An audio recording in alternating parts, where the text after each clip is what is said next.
Alam mo bang may isang babae sa mundong ito na kayang bumili ng isang buong bansa kung trip niya? Ang babaeng ito ay isang reyna, the Queen of Qatar. Siya si Sheikha Moza bint Nasser. Tara, let's see the trillionaire life of Qatar's richest queen. Sa isang buhay na puno ng billion worth na palasyo, private jets, at diamond-studded na alahas, talagang hindi ordinaryo ang kanyang estilo. Talagang malulula ka sa kanyang kayamanan. Si Sheikha Moza bint Nasser ay hindi lang basta reyna. Siya rin ang asawa ni Sheikh Hamad bin Khalifa Al Thani, ang former emir ng Qatar. Ipinanganak siya noong 1959 at pinalad na lumaki sa isang pamilyang mayaman. Magsimula tayo sa kanyang mga palasyo. Ang Al Wajba Palace ay puno ng luxury at tradisyon. Mula sa grand entrance na may crystal chandeliers hanggang sa lush garden sa puno ng exotic plants, parang pang fairy tale ang palasyong ito. Nagkakahalaga ito ng hundreds of millions of dollars at ito pang pinakamalupit. Meron pang ibang palasyo sa Doha na kasing lawak ng small city dito sa ating bansa at lahat ng yon ay puno ng 15 na palasyo na nagkakahalaga ng $15 billion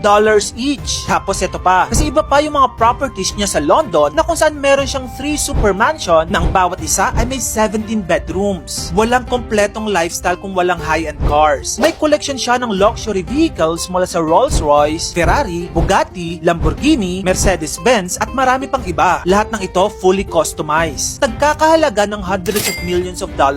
Imagine mo naman kasi, ang bilang ng kanyang car collections nasa 500 plus. Pero wait lang, as a royalty, meron rin siyang private airline that is named Qatar Amiri Fly. Iba pa dyan ng 8 jets nila na Boeing 747 na may luxurious seating at private bedrooms at ang presyo nito nasa 22 billion pesos. Grabe, di ba? Tapos ibang usapan pa ang kanyang mga yate na nasa 22 billion pesos din ang presyo. Pero ang masaklap, nasunog noon ng 3 sa kanilang mga yate. Pero para sa mga sobrang yaman na ito, inconvenience lang daw mga ganitong pangyayari. Dahil of course, kayang-kaya pa nilang bumili, di ba? Pagdating naman sa fashion, hindi nagpapahuli si Sheikha Moza. Ang kanyang gowns ay nagkakahalaga ng millions of dollars. At madalas siyang nakasuot ng dresses na puno ng diamonds and pearls. Hindi rin mawawala ang mga designer bags mula sa Gucci, Chanel, at Hermes. Tapos ito pang social life ni Sheikha Moza ay puno ng glamorous events. Host siya ng international events tulad ng fashion weeks at cultural exhibits na puno ng entertainment at high fashion. Walang kupas din si Sheikha Moza pagdating sa jewelry. Ang kanyang collection ay punong-puno ng high-end pieces mula sa Cartier at Van Cleefs & Arpels at marami pang iba. Kasama pa ang diamond tiara niya na nagkakahalaga ng 93 billion pesos. Grabe, di ba? Isipin mo, bawat event, nagdadala siya ng mga alahas na kasing halaga ng luxury car. At ito na nga, with all this extravagance at makapigil hiningang ari-arian ng Queen of Qatar, ang tanong, magkano ang total na yaman niya? Well, hingang malalim dahil nasa tumataginting na 30.5